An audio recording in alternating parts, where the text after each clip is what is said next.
ကြောက်မျိုးတန်းကိုအရင်ကြည့်ကြောက်မျိုးပြီးပြီဆိုရင်ကြောက်သားကိုကြည့်မယ်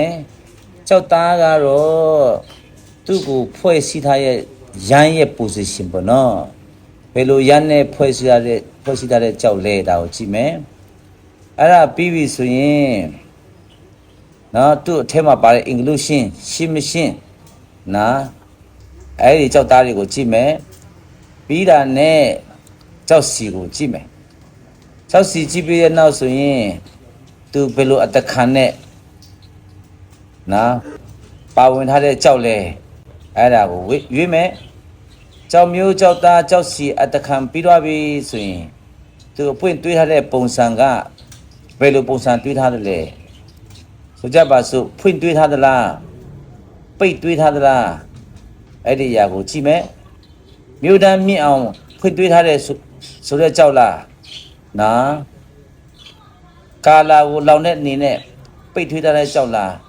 အဲ့ဒီအပိုင်းကိုတပည့်တို့ကောင်းကောင်းလေးကြည့်မယ်အဲ့ဒါပြီးရင်ကြောက်တဲ့ပွင့်ကိုကြည့်တဲ့အခါမှာကိုယ့်ရဲ့လှုပ်ချက်အနေနဲ့ဒီကြောက်ကိုပြင်လို့ရသလားပြင်ချက်ပါသလားပြင်ချက်ရှိသလားအဲ့ဒီຢာတွေအကုန်လုံးကိုတစ်စင်ပြီးတစ်စင်ခြုံငုံပြီးမှကြည့်မယ်နော်